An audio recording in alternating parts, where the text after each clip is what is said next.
नमस्कार, आप देख रहे हैं इंडिया टीवी। आपके साथ मैं हूं मीनाक्षी जोशी। दोपहर के 3 बज रहे हैं, वक्त हो गया है राजधर्म का। आज चर्चा पूरे इस बात के इर्द गिर्द अब की बार पश्चिम बंगाल में किसकी सरकार। जी हां, पिछले 8 घंटे से पश्चिम बंगाल की 16 सीटों की 152 सीटों पर बम्पर वोटिंग हो रही है। पोलिंग बूथ पर महिलाओं की लंबी लंबी कतार लगी हुई है। पोलिंग बूथ के बाहर वोट डालने के लिए खड़ी हुई महिलाओं के मन में क्या चल रहा है, ईवीएम का बटन दबाते हुए मुसलमान क्या सोच रहा है, क्या हिंदू इस बार बीजेपी के लिए एकजुट है, क्या बंगाल के हिंदुओं ने इस बार परिवर्तन का मन बनाया है, क्या पहले फेज में ही हर बूथ पर मोदी की लहर हावी है। ऐसे बहुत सारे सवाल हैं। 152 सीटों का वोटिंग ट्रेंड क्या इशारा कर रहा है। क्या आज बंगाल में दीदी के खिलाफ वोट पड़ रहे हैं। बंगाल के पहले चरण की एक एक रिपोर्ट मैं आपको दूंगी, लेकिन उससे पहले इस वक्त की बड़ी खबर आपको दे दें।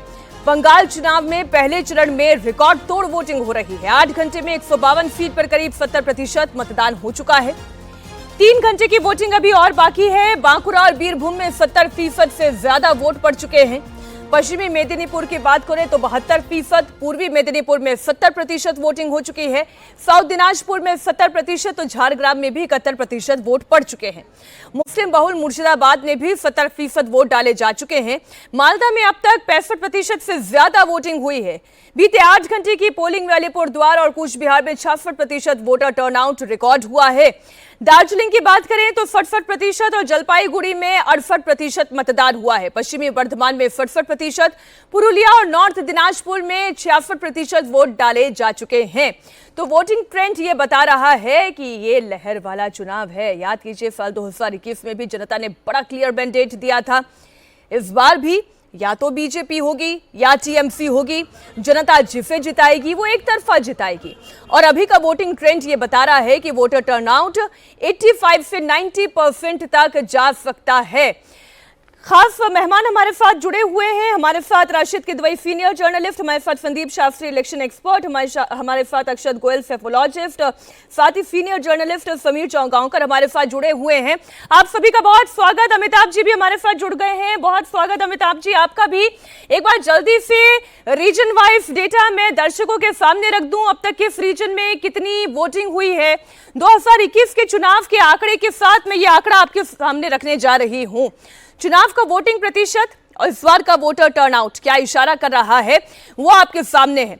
अलीपुरद्वार की बात करें तो अलीपुरद्वार में पिछले चुनाव में कुल 85.62% वोटिंग हुई थी और इस बार 1 बजे तक 60% मतदान हो चुका है, जो कि 2021 की वोटिंग का करीब 70% है। यानी कि अब करीब 3 घंटे का वक्त बाकी है। ऐसे में यह आंकड़ा 80% के पार जरूर जाएगा। कूच बिहार की बात करें तो 2021 में यहां पर 88.40% मतदान हुआ। आज 1 बजे तक यहां पर करीब 61% वोटिंग हो चुकी है। यह भी 2021 के वोटिंग ट्रेंड के मुताबिक आप देखें तब 68.72% इस बार का मतदाता ज्यादा जागरूक, ज्यादा वोकल दिखाई दे रहे हैं। जलपाईगुड़ी का आंकड़ा भी आपके सामने रख दूं। यहां पिछले चुनाव में 88.46% वोटिंग हुई थी। आज 1 बजे तक 61% वोट पड़ चुके हैं, जो कि 2021 में टोटल वोटिंग का करीब 69% है। दार्जिलिंग की बात करें जहां पर बीजेपी मजबूत है, 2021 में यहां पर 81% से ज्यादा वोटिंग हुई थी। आज 1 बजे तक का आंकड़ा यह कहता है 63% मतदान हो चुका है और अभी वोटिंग ट्रेंड यह कहता है कि अभी और ऊपर की तरफ जाएगा। 74% है। आप 2021 के मुकाबले अगर आप देखें, कलिंगपोंग में भी पिछले चुनाव में 74.30% वोटिंग हुई थी। 1 बजे तक का आज का ये आंकड़ा 60% लोग मतदान कर चुके हैं और 2021 के मुकाबले ये करीब 80% है। तो चाहे आप नॉर्थ दिनाजपुर की बात करें, अलीपुरद्वार की बात करें, आप कूच बिहार की बात करें, जलपाईगुड़ी की बात करें, दार्जिलिंग कलिंगपोंग की बात करें, जंगल महल के इलाके की बात करें या मालदा की बात करें, वोटिंग प्रतिशत तेजी से बढ़ रहा है। इस बार मतदाता ज्यादा वोकल हैं और सभी मेहमान हमारे साथ जुड़ चुके हैं। एक एक रिपोर्ट भी मैं आपको दिखाऊंगी। मेदिनीपुर का वोटर क्या कह रहा है, मालदा में, मुर्शिदाबाद में जो महिलाएं वोट करने के लिए निकल रही हैं वो क्या कह रही हैं।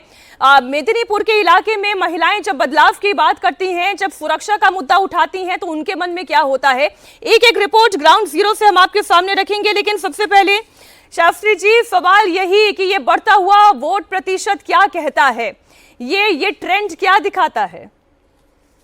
मुझे तो ये बढ़ता ट्रेंड एक ही बात दिखाता है कि इस देश में और इस राज्य में डेमोक्रेसी बहुत ही वाइब्रेंट रूप में चल रहा है।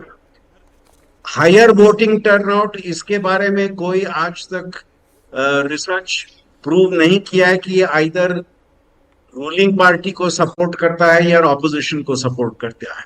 दोनों उदाहरण हमें मिल सकते हैं, कहाँ हायर वोटिंग टर्नआउट से कोई नतीजा एक पक्ष की तरफ गया हो या विरोध पक्ष के गया हो।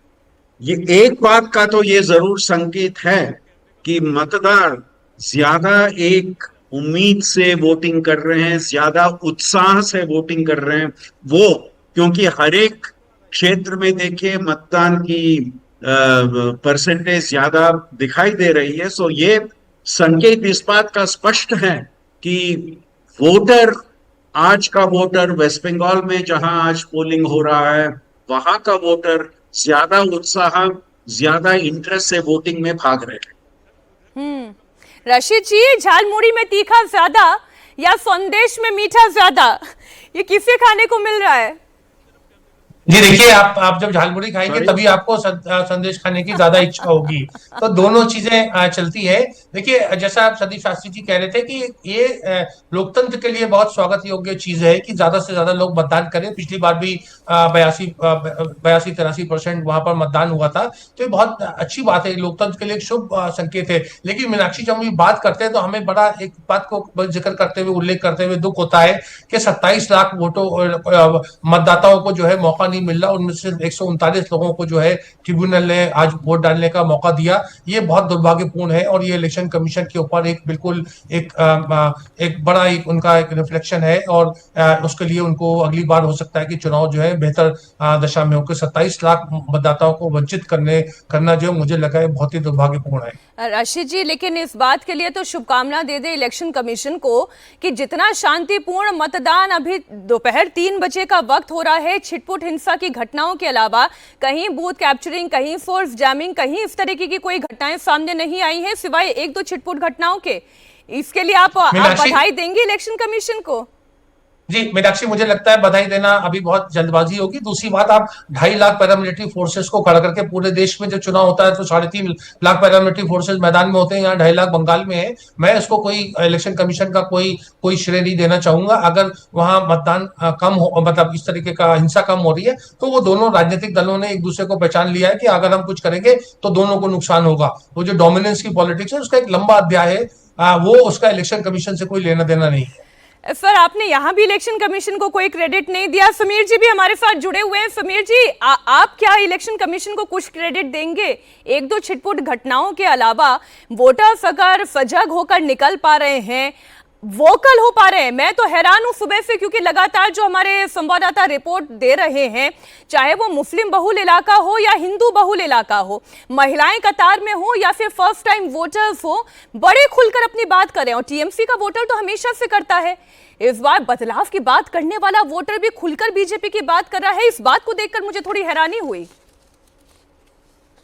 बिल्कुल मीनाक्षी, अगर आप मुझसे कहोगे तो मैं चुनाव आयोग को 100 में से 100 नंबर दूंगा, और उसका कारण भी है देने का। देखिए, जिस तरीके से चुनाव आयोग ने एसआईआर की प्रक्रिया को निपटाया, जिस तरीके से तमाम विरोध के बाद ममता बनर्जी सरकार जिस तरीके से सहयोग नहीं कर रही थी, जिस तरीके से विरोध ममता बनर्जी की सरकार कर रही थी, उसके बाद चुनाव आयोग ने किया। सुप्रीम कोर्ट ने भी इस मामले को लेकर बंगाल सरकार को फटकार लगाई। जिस तरीके से उन्होंने चुनाव आयोग कम समय में बेहतर तरीके से निपटाया। उसके अलावा जो भय का माहौल बंगाल में हर चुनाव में रहता था कि जो वोटर निकलेंगे भारतीय जनता पार्टी को वोट देने या टीएमसी के विरोधी पार्टियों को, तो किस तरीके से हिंसा होती थी। तो मुझे लग रहा है कि इस बार जो प्रधानमंत्री मोदी ने कहा था और जो चुनाव आयोग ने कहा था कि भाई भय से कोई भी वोट, ऐसी स्थिति नहीं आएगी कि भय के कारण कोई वोट डालने निकले। सबको मताधिकार का प्रयोग करने का उचित प्लेटफॉर्म चुनाव आयोग उपलब्ध कराएगा। और जो प्रधानमंत्री मोदी ने कहा था कि ये भय बनाम भरोसे का चुनाव है, तो मुझे लग रहा है कि इस बार बंगाल की जनता बिना भय से भरोसे के लिए मतदान करने के लिए निकल रही है और बता रही है कि भाई हमें जिसको वोट देना है हम वहां पर जाके देंगे। कोई ये तय नहीं कर सकता कि हम अगर टीएमसी को पसंद नहीं करते तो हमारा वोट देने का अधिकार नहीं है। और जिस तरीके से अगर हम देखेंगे 2011 हो, 2016 हो, 2021 हो, टीएमसी ने जिस तरीके से हिंसा की, उसके पहले भी कम्युनिस्ट हिंसा करते थे, उसके बाद टीएमसी ने जो हिंसा संस्कृति अपनाई, मुझे लग रहा है कि इस बार चुनाव आयोग ने तय किया कि बंगाल के जो 6.5 करोड़ वोटर है वो बिना डर के, बिना भय के वोट करे, और मुझे लगता है इसके लिए चुनाव आयोग बधाई का पात्र है।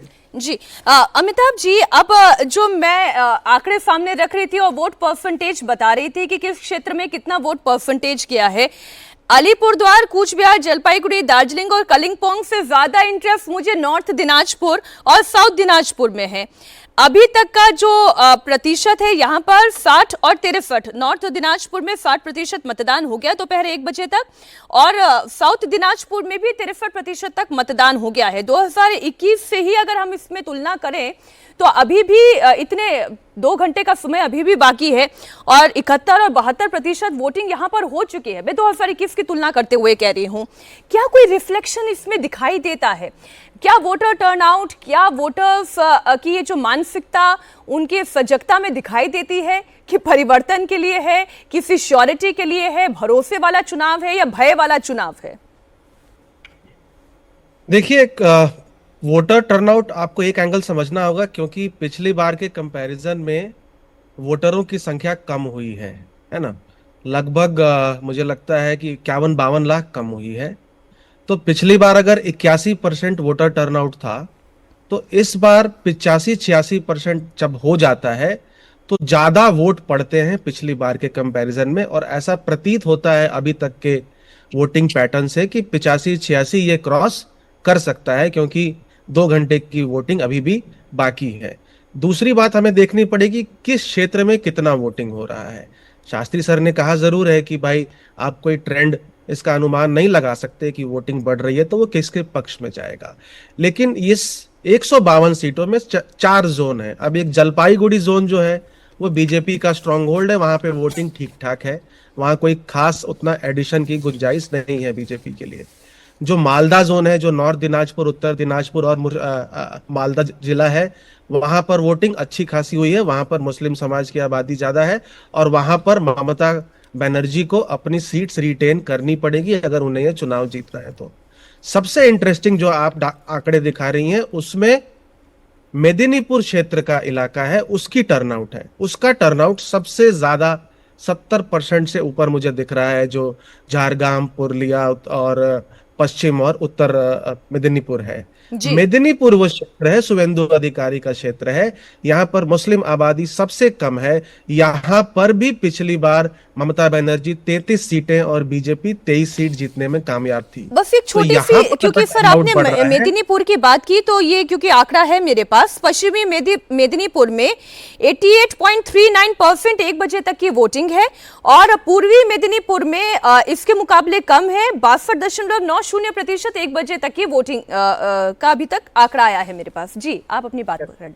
तो ये मेदिनीपुर क्षेत्र है कि अगर भाजपा को यहाँ पर 100 सीटें जीतनी है, अगर उनका लक्ष्य है, तो यहीं पर उनको इन 56 में से 40-45 सीट जीतनी होगी।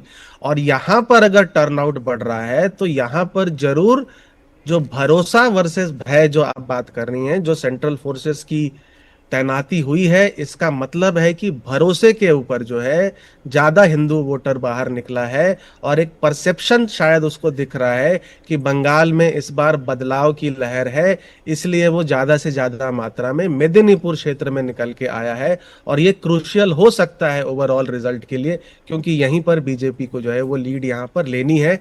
बर्धमान में भी आप कह रही हैं शायद कि बीरभूम, बोलपुर में भी टर्नआउट बढ़ा है, यहाँ पर भी बर्धमान जिले में पिछली बार की कंपैरिजन में बीजेपी अच्छा प्रदर्शन करने की अपेक्षित है। इस चर्चा को सर हम थोड़ा और आगे बढ़ाएंगे। आज चूंकि प्रधानमंत्री नरेंद्र मोदी भी दूसरे फेज के मतदान के लिए चुनाव प्रचार में अपनी पूरी ताकत लगाए हुए हैं, कृष्णानगर में भी उन्होंने रैली की। बंगाल की पब्लिक वोट करने के लिए निकल रही है और बिना डर के वोट करने के लिए निकल रही है। प्रधानमंत्री नरेंद्र मोदी ने कहा कि इस बार मीठे के साथ झालमुरी होगा। नादिया में प्रधानमंत्री नरेंद्र मोदी ने रैली की और बंगाल जीतने का दावा किया। बंगाल विजय को लेकर इस बार मोदी बहुत कॉन्फिडेंट दिख रहे हैं। ये कॉन्फिडेंस क्यों है, उनके इस बयान से समझिए। देश में जहां जहां भारी मतदान हुआ है वहां बीजेपी को प्रचंड विजय मिली है, प्रचंड विजय मिली है। कमल खिलना तय है। 4 मई को बंगाल में भी बीजेपी की विजय का जश्न होगा।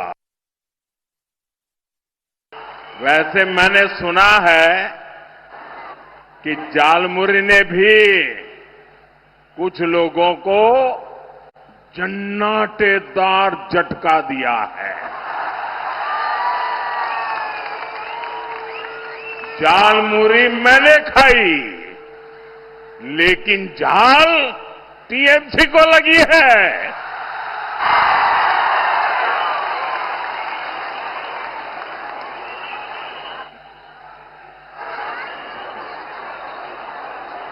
साथियों,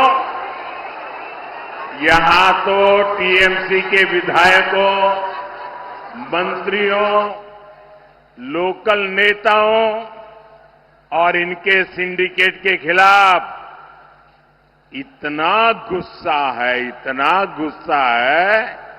कि कई जिलों में टीएमसी का खाता तक नहीं खुलेगा।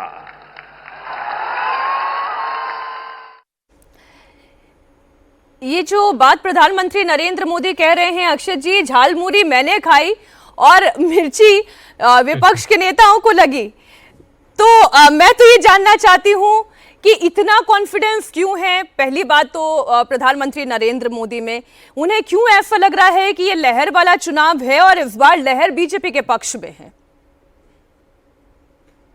देखिए, जब आज के दिन ये बंगाल के एक फेज के अंदर वोटिंग चल रही है, तो पहली बात, कोई भी अगर पॉलिटिशियन जाएगा, कैंपेनिंग करेगा अपनी अपनी पार्टी के लिए, तो उनको कॉन्फिडेंट, तो उनको अपने ऊपर एक ओवरऑल भरोसा दिखाना ही पड़ेगा कि जो भी आज वोट पड़ रहे हैं हमारे ही पक्ष में पड़ रहे हैं, हमारे ही लोग अच्छा कर रहे हैं।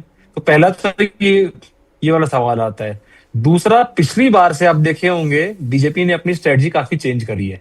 जो ये कॉन्फिडेंस दिखा रहे हैं, तो पिछली बार बीजेपी चुनाव में सीएम को डायरेक्टली टारगेट करती थी। जो उनका कैंपेन था 2 मई दीदी गई, इस बार वो लोग दीदी को टारगेट ही नहीं कर रहे। इस बार वो लोग टीएमसी, गुंडागर्दी, लोकल लेवल पे जो इशू है, करप्शन है, तो पूरा का पूरा कैंपेन उसका उसी के अराउंड है। उसी को लेके उनको लग रहा है कि हम लोग जिस तरह की, जितनी बार इस टाइप की बातें करेंगे उतना हम लोग को फायदा मिलेगा। इसीलिए कोई भी आ रहे हैं, पीएम मोदी आ रहे हैं, योगी जी आ रहे हैं, अमित शाह आ रहे हैं, वो सिर्फ इसी टाइप की बातें कर रहे हैं कि जो भी पक्ष बनना है, जो भी यहाँ पर अभी ये ग्राउंड में एक ओवरऑल माहौल चल रहा है, हमारे ही लिए ये सब अच्छा हो रहा है यहाँ पर।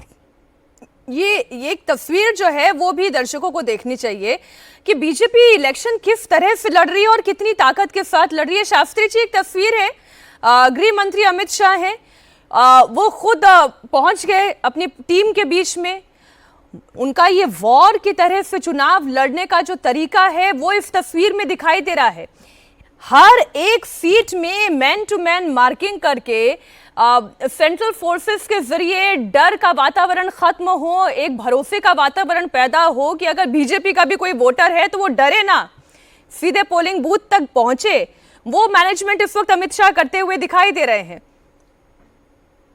मीनाक्षी जी, बीजेपी का जो इलेक्शन मैनेजमेंट स्ट्रेटजी है वो पिछले 12 सालों से हम देख रहे हैं किस तरह से वो उन्हें एक चुनाव के बाद दूसरा चुनाव उनको जीतने को मिल रहा है।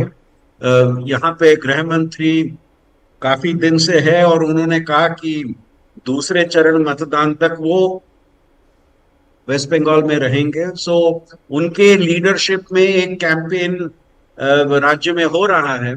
आपको ये ध्यान में रखना पड़ेगा कि बीजेपी का वेस्ट बंगाल में कैंपेन सेंट्रल लीडरशिप के डायरेक्शन पे हो रहा है, उनके एक लीडरशिप, इनके वो एक स्ट्रैटेजी के पीछे हो रहा है। और लोकल लीडर्स जो हैं वेस्ट बंगाल में बीजेपी के, वो सेंट्रल लीडर्स के डायरेक्शंस को फॉलो कर रहे हैं। तो उनका स्ट्रैटेजी क्लियरली ये रहा है कि सेंट्रल लीडरशिप जो एक सपोर्ट राज्य में ला सकता है, सेंट्रल लीडरशिप की छवि क्या है, उसके आधार पे हम यहाँ पे हमें वोट मिले। सो इस बात को देखना पड़ेगा कि एक स्ट्रॉन्ग लोकल फेस के बिना क्या बीजेपी अपने सेंट्रल लीडरशिप के आधार पे एक चुनाव में एक अच्छा रिजल्ट ला सकता है। पिछली बार भी ये विषय था, is it national versus local, ये प्रश्न काफी संदर्भ में आया है और इस बार भी ये प्रश्न आएगा। और मुझे लगता है कि जिस तरह से बीजेपी के सेंट्रल लीडर्स ने वेस्ट बंगाल में समय का एक इन्वेस्टमेंट किया है, वो इसी एक कारण से किया है कि वो सर, आप इन्वेस्टमेंट बिल्कुल ठीक कह रहे डिविडेंड हैं। में समय बदले का जो और वो सबसे बड़ा डिविडेंड हो इन्वेस्टमेंट है राज्य में वो बिके। गृह मंत्री अमित शाह ने पश्चिम बंगाल में किया है। 15 दिनों तक वो कहीं नहीं जाने वाले, 27 तारीख तक वो वहीं पर रहने वाले हैं। हर क्षेत्र में संगठन के अंदर वो भाव पैदा हो कि हम भी जीत सकते हैं, हमारी भी ताकत एक विजेता की ताकत हो सकती है और पश्चिम बंगाल में ममता दीदी को भी हराया जा सकता है। ये भाव अमित शाह के रहने से बीजेपी में पैदा हुआ है, वो संगठन में भी दिखाई दे रहा है, कार्यकर्ताओं में भी दिखाई दे रहा है। जंगल महल की हम बात कर लेते हैं। जंगल महल के झारग्राम में बम्पर वोटिंग हो रही है। झारग्राम के अंतर्गत आने वाली 4 सीटों पर जो वोटिंग का प्रतिशत भी है वो भी जबरदस्त रहा है। अभी 1 बजे तक की वोटिंग में 65.31% यहां पर वोट डाले जा चुके हैं। पिछली बार चारों सीटें ऐसी हैं जो टीएमसी ने जीती थी, लेकिन इस बार जनता का रुख किधर है?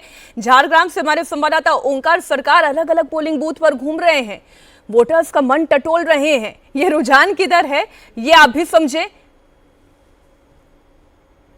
इस वक्त हम लोग पहुंच चुके हैं झारग्राम जिले के गोपीबल्लभपुर विधानसभा क्षेत्र में और ये सालबोनी इलाका है और सालबोनी इलाके में यहाँ पर लंबी लंबी कतारें देखने को मिल रही है।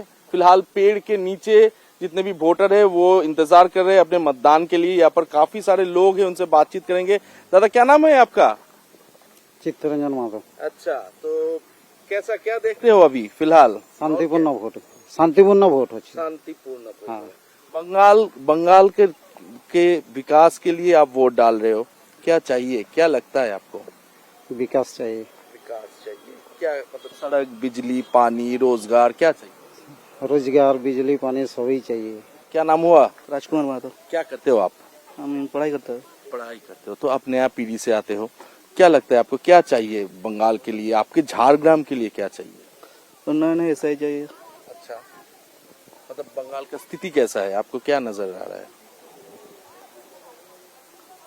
तो आप तो नए पीढ़ी से आते हो, रोजगार चाहिए, क्या चाहिए?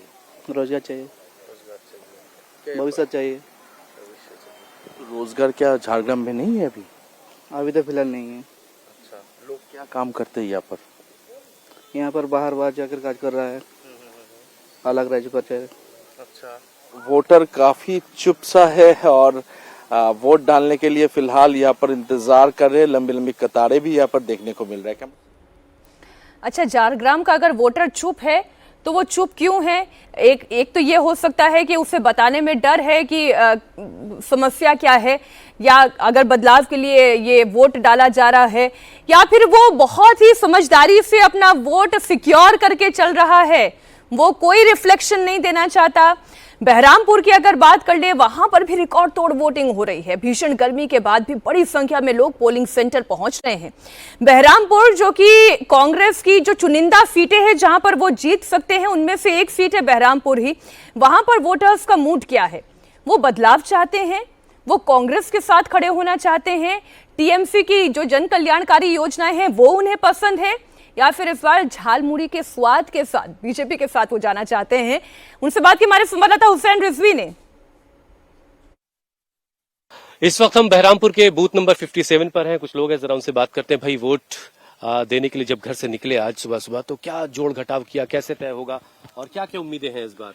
हमारा जो ये बूथ है ना, एरिया पूरा भाखुरी, ये अलग किस्म के लोग माने इधर रहते हैं, शांति प्रिय लोग है। तो इधर ना एकदम शांति नीति से इधर वोट होता है, जो जिसको मर्जी चाहता है उसको देता है। कोई इधर दीदी कैसी लगती है? दीदी एक नंबर है, इधर दीदी जीतेगा। बीजेपी इधर नहीं है। अच्छा, इधर नहीं है। आपका नाम दादा? फिरोज। तुमने क्या सोच के वोट किया भाई? हमने तो क्या चल रहा था, मैंने बताओ जरा। कुछ नहीं, चेंज होगा या कंटिन्यू रहेगा? कंटिन्यू रहेगा, ये दीदी का सरकारी रहेगा। क्या करती हैं आप? House wife. अरे वाह, बहुत उम्दा। तो क्या सोचने, क्या इरादे से निकली आज वोट करते वक्त? क्या क्या जोड़ा घटाया आपने? वोट देंगे और क्या। Vote for what? For change और कंटिन्यूटी? पतिदेव क्या करते हैं आपके? फार्मेसी है हमारे। अरे वाह, बहुत उम्दा। तो जरा बताइए कि क्या क्या क्या जोड़ घटाया आपने, क्या सोचा है, क्या उम्मीदें हैं? दीदी कैसी लगती है? अच्छा चलिए बताइए। बहुत अच्छे लगते हैं। अच्छा, दीदी को कंटिन्यू देख रहे हैं आप या चेंज हो रहा है? चेंज भी हो रहा है, सब देख रहे हैं। जब घर से निकली तो रूम की बीबी ने क्या सोचा, कैसे वोट किया जाएगा, क्या क्या मन में चल रहा था, बताएं जरा कुछ। क्या बताओ। हाँ। दीदी कैसी हैं? अच्छी है। तो दीदी को कंटिन्यू करना है कि बदलना है, इस बार कुछ चेंज करना है? चेंज हमें माने बोलते अच्छी नहीं। दीदी कैसी है? दीदी भी बहुत ही अच्छा, और जो आने BJP वाला कैसा? बीजेपी वो अच्छा है। अच्छा, तो आने वाला कौन है? आने वाला जो भी आएगा वो भी हम लोगों के लिए अच्छा ही होगा। ठीक है दीदी, धन्यवाद। वोट कराए? अच्छा अच्छा, क्या नाम है दोस्त तुम्हारा? मैडम टूटुल खान है। टूटुल खान। टूटुल खान? अरे जी। वाह, टूटुल खान क्या करते हो भाई? हम तो एक बिजनेस करते हैं। यही बहरामपुर में चल रहा था। हाँ। तो टूटुल आज जब घर से निकले वोट के लिए, हाँ। तो क्या सोच के निकले हो, क्या करने का इरादा है? देश के आगे बढ़ने के लिए जो करना देश को आगे बढ़ाना, बहरामपुर को आगे बढ़ाना, हम्म। तो इसके लिए चेंज की जरूरत है या कंटिन्यूटी की जरूरत है? देखिए जो अभी जो माहौल है ना, हाँ। हम लोग एक साथ रहना चाहते हैं। हाँ, हाँ। कुछ कुछ पार्टी ऐसे है हाँ। जो हम लोग का माहौल खराब कर देता है। अच्छा तो इसलिए एक पार्टी हमको कंटिन्यू चाहिए हमको। अच्छा, कंटिन्यू करना है। बहरामपुर में चेंज करना है? नहीं बहरामपुर में जो है वही। दीदी रहेगा या चेंज होगा, परिवर्तन हो रहा है? दीदी थकवे रहेगा। आप जरा इस पूरे रिएक्शन को, जो अभी हुसैन बात कर रहे थे, फिरोज नाम के व्यक्ति हैं, वो ये कह रहे हैं कि दीदी अच्छी है। एक और व्यक्ति हैं, वो ये कह रहे हैं कि दीदी भी अच्छी है, अगर बदलाव होता है तो वो भी अच्छा है, जो आएगा वही अच्छा है। मैं एक छोटा सा रिएक्शन अमिताभ जी इस पर लेना चाह रही हूँ। यहाँ कांग्रेस की बात बहरामपुर में अभी भी किसी ने नहीं की, अभी भी सिर्फ दीदी की बात हो रही है, बीजेपी की बात हो रही है। बहरामपुर से भी अगर अधीर रंजन चौधरी नहीं सीट निकालेंगे तो कहां से निकाल सकती है कांग्रेस? देखिए, अगर हम और आप वहां के वोटर हैं तो उस पार्टी को क्यों वोट करें जिसकी सरकार बन नहीं रही, जिसको 5 सीटें भी नहीं आ रही हैं? तो ये तो वोटर सोचेगा ना कि अगर हम कांग्रेस का एमएलए चुन करके भेजते हैं, और खास करके अधीर रंजन चौधरी को अगर चुन करके भेजते हैं, जिनका ममता बनर्जी के साथ 36 का आंकड़ा है, तो उनके विधानसभा का तो विकास होगा ही नहीं अगले 5 साल तक। तो वोटर भी देखता है ना कि भाई लेफ्ट और कांग्रेस ये 3-4 सीटों से ज्यादा जीत नहीं सकती हैं, टक्कर जो है वो टीएमसी और बीजेपी के बीच में है, तो अपना वोट क्यों वेस्ट करें? अच्छा, बंगाल में एक एक वोट के लिए कितनी मारामारी है, उसकी एक और तस्वीर मैं आपको दिखाती हूँ। कई जिलों से झड़प की, मारपीट की, हिंसा की भी तस्वीरें सामने आई हैं। मुर्शिदाबाद में टीएमसी और हुमायूं कबीर की पार्टी के बीच में हिंसक झड़प हो गई, पथराव हुआ, कई गाड़ियों में तोड़फोड़ भी हो गई। साउथ दिनाजपुर के कुमारगंज में मतदान के दौरान बीजेपी उम्मीदवार शुवेंदु अधिकारी के साथ मारपीट का मामला सामने आया। शुवेंदु सरकार के साथ मारपीट का मामला सामने आया। दक्षिण सीट से बीजेपी प्रत्याशी अग्निमित्रा पॉल हैं, उनकी कार पर भीड़ ने हमला कर दिया।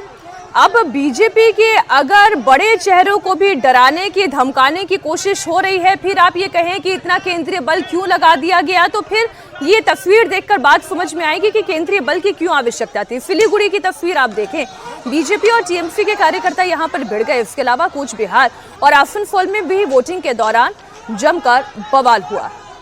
आसनसोल दक्षिण में बीजेपी उम्मीदवार अग्निमित्रा पॉल की कार पर पथराव हुआ। इसमें अग्निमित्रा पॉल की कार के पिछले हिस्से का शीशा पूरी तरह टूट गया। यह वारदात आसनसोल दक्षिण के रहमत नगर के पास हुई। अग्निमित्रा पॉल जब यहां एक मतदान केंद्र का दौरा करने के बाद लौट रही थी, तभी उनकी कार पर पीछे से पत्थर फेंके गए। कार में पीछे बैठे हुए लोगों को चोट भी आई। अग्निमित्रा पॉल ने कहा कि इस तरह ममता चुनाव नहीं जीत सकती।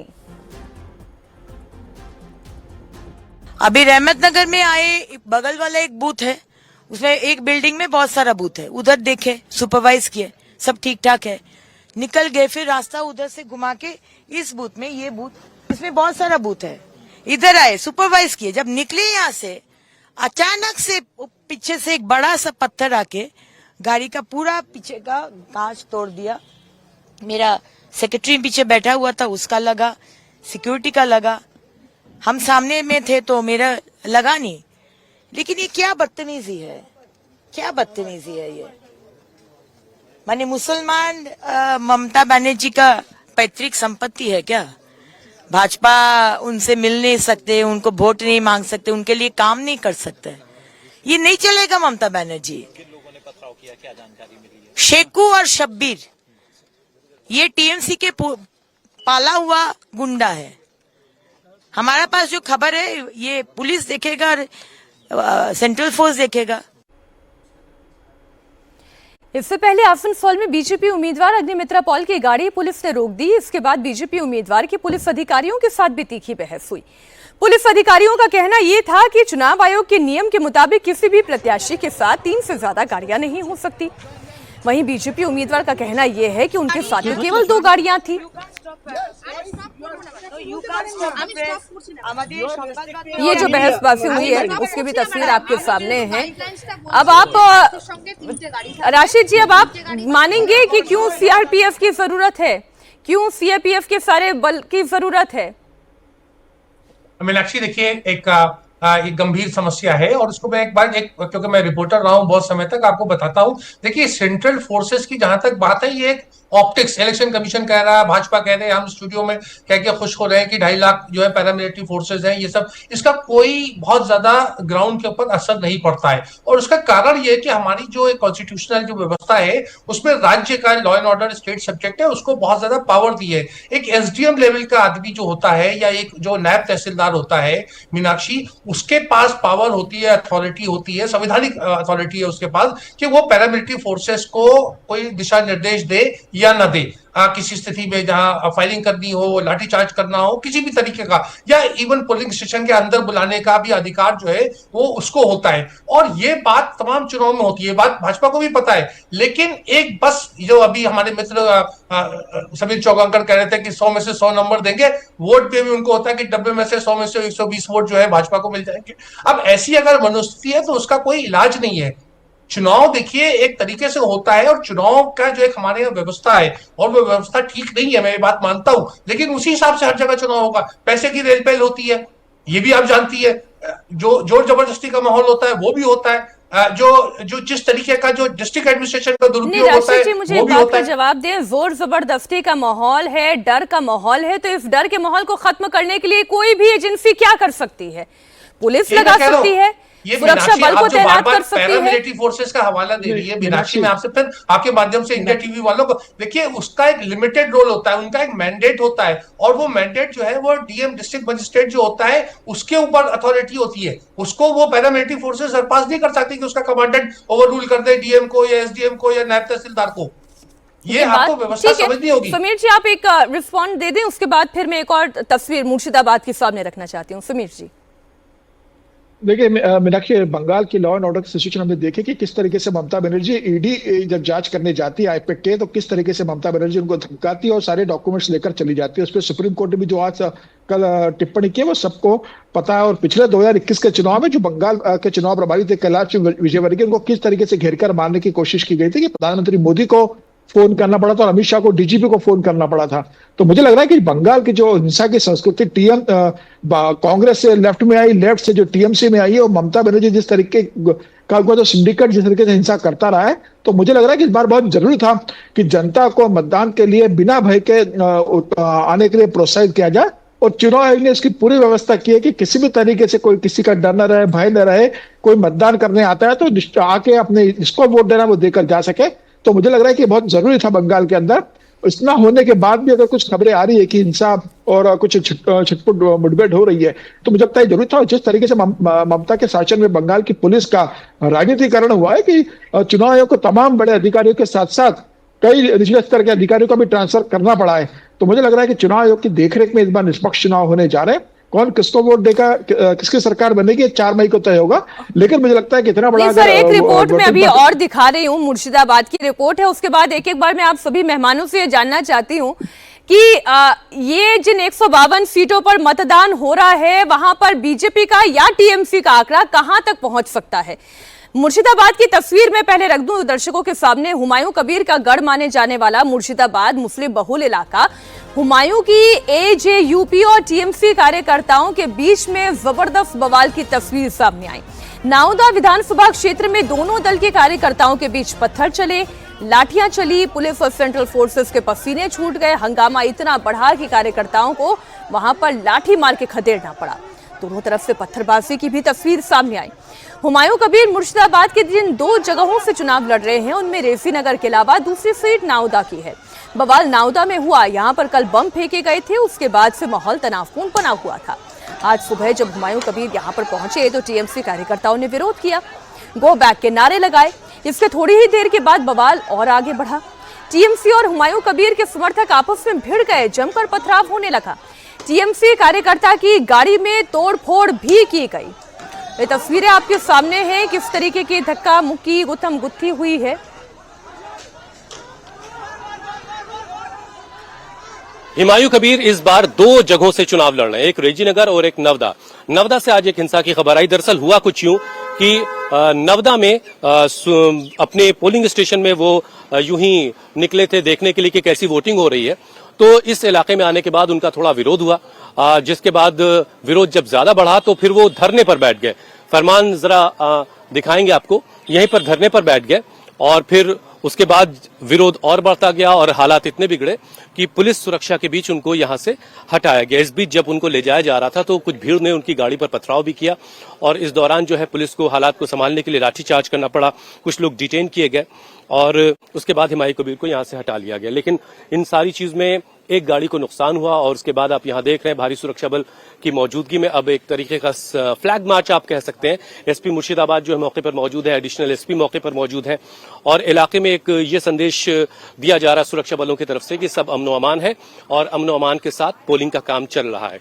आगे ही वहां पर वो पेड़ है जिसके नीचे हुमायूं कबीर जो है वो खुद धरने पर बैठ गए थे और लोकल लोग उनके खिलाफ थे, लोकल लोग उनके खिलाफ नारेबाजी कर रहे थे और ये नारेबाजी और टकराव इतना बढ़ा कि उनकी काफिले की एक गाड़ी पर पथराव हुआ और हालात संभालने के लिए पुलिस ने लाठीचार्ज किया और उसके बाद अब जो है मौके पर जो है हम देख रहे हैं कि भारी सुरक्षा बल इस वक्त हमें दिखाई दे रहा है। पैरामिलिट्री फोर्सेस के जवान हैं और एसपी मुर्शिदाबाद जो है वो लीड कर रहे हैं इस यूनिट को और आगे आगे वो चल रहे हैं और ये पूरी यूनिट इस इलाके में अलग अलग पोलिंग स्टेशन पर जा रही है ताकि जो लोग वोट करने के लिए आ रहे हैं उन तक ये पैगाम पहुंचे, उन तक ये बात पहुंचे कि पोलिंग हो रही है, पोलिंग कहीं नहीं रुकी है। अब देखिए मुर्शिदाबाद में एक एक वोट की लड़ाई है और बाबरी मस्जिद के मुद्दे पर मुसलमान क्या वोट दे रहे हैं या नहीं दे रहे हैं, टीएमसी इस बात को लेकर बेचैन है। हुमायूं कबीर क्योंकि आरोप लगा रहे हैं कि टीएमसी के लोगों ने उनके ऊपर हमला कर दिया और उनकी गाड़ी को तोड़ दिया। वो अचानक हमला किया, अचानक मैं जो रोड में खड़ा था 2 घंटा खड़ा था, वो मैं निकल के आ रहा, उसी टाइम अचानक मेरे ऊपर हमला किया तो मेरा को जो आदमी इकट्ठा हुआ उसी टाइम वो भी एक्शन लेने के लिए तैयार हुआ तो पुलिस वाला मेरा लोगों को ऊपर लाठी चलाया। तो ये मजीद खान को सस्पेंड करना चाहिए। मजीद खान एडिशनल एसपी वही असली क्रिमिनल है, वो टीएमसी का दलाल है, इनको खिलाफ इलेक्शन कमीशन को कार्रवाई करना चाहिए। अब देखिए मुर्शिदाबाद में क्या क्या अक्षित जी बाबरी के नाम पर मुस्लिम वोट बटा है, जिस तरीके का तनाव देखने को मिला उसका रिफ्लेक्शन क्या होने जा रहा है वोटिंग ट्रेंड पर? जैसा कि अमिताभ जी ने कहा था थोड़ी देर पहले कि टीएमसी ही एक ऑल्टरनेटिव है वहां पर मुस्लिम कम्युनिटी के लिए। कांग्रेस और क्या बोलते हैं लेफ्ट फ्रंट का थोड़ा बहुत होल्ड होगा बट बहुत ज्यादा ये अंतर नहीं पड़ने वाला। मुस्लिम को ही पता है कि अगर हमारा वोट यहाँ पर हम लोग किसी और के पास जाएंगे, कांग्रेस के पास, हुमायूं कबीर के पास, एमआईएम के पास जाएंगे तो इससे इनडायरेक्टली फायदा बीजेपी को ही होगा, उन्हीं के जीतने के चांस बढ़ जाएंगे उनके एरिया में भी। मुझे ऐसा नहीं दिख रहा है कि जो मुस्लिम का वोट है इक्का दुक्का सीट को छोड़ के बहुत ज्यादा कहीं ना कहीं बढ़ता हुआ दिख रहा है। एक कंसोलिडेशन दिख रहा है मेरे को टीएमसी के लिए कि जहां एक उसका एक असर हो रहा है कि जहां पर हिंदू ज्यादा है वहां पर हमको एक काउंटर पोलराइजेशन दिख रहा है। अमिताभ जी बस एक छोटा सा सवाल मेरा आपसे ये है कि देखिए तृणमूल द्वारा जीती गई 3 सीटें ऐसी है, दांतन, तुमलुक और जलपाईगुड़ी, जहां पर जीत का अंतर केवल 1000 तक का था, 1000 से भी कम का था। इसके अलावा अगर कुछ और सीटों की मैं बात करूं, जहां पर 9 सीटें ऐसी है तृणमूल 1 से 5,000 तक के अंतर से चुनाव जीती थी, यहां पे तो कुछ भी हो सकता है। अगर बीजेपी इस 1,000 के गैप को पार कर सकी या यहां पर बेहतर परफॉर्म कर सकी, तो ये सीटें ऐसी है जो बीजेपी झटक सकती है टीएमसी से।